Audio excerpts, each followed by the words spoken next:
حدیث سے قدسی ہے، اے ابن آدم، ایک میری چاہت ہے اور ایک تیری چاہت.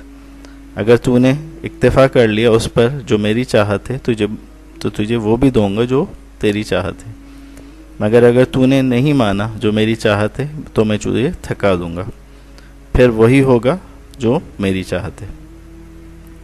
لہذا جو آپ کو ملا ہے اس پہ قناعت کیجیے اور شکر ادا کرتے رہیے. اپنے لیے وقت نکالیے، اپنے بچوں کے لیے وقت نکالیے، اور ہر چیز کے لیے اللہ سبحانہ و تعالیٰ کے شکر گزار رہیے. قناعت کے اس مقام پہ پہنچ جائیں جہاں اگر کائنات آپ کے سپرد کر دی جائے تو اس کو بغیر تبدیل کیے واپس لوٹا دیں، کیونکہ جو کچھ ہو رہا ہے وہ خالق کائنات کی مشیت کے ساتھ ہو رہا ہے. یہ کائنات نہایت مقدس ہے، اس کو جو تبدیل کرنے کی کوشش کرے گا وہ بے وقوف ہے. ہاں، آپ خود کو ضرور تبدیل کر سکتے ہیں. جو جیسا ہے ویسا قبول کریں، کائنات کو جیسا ہے قبول کریں. شکوے شکایت چھوڑ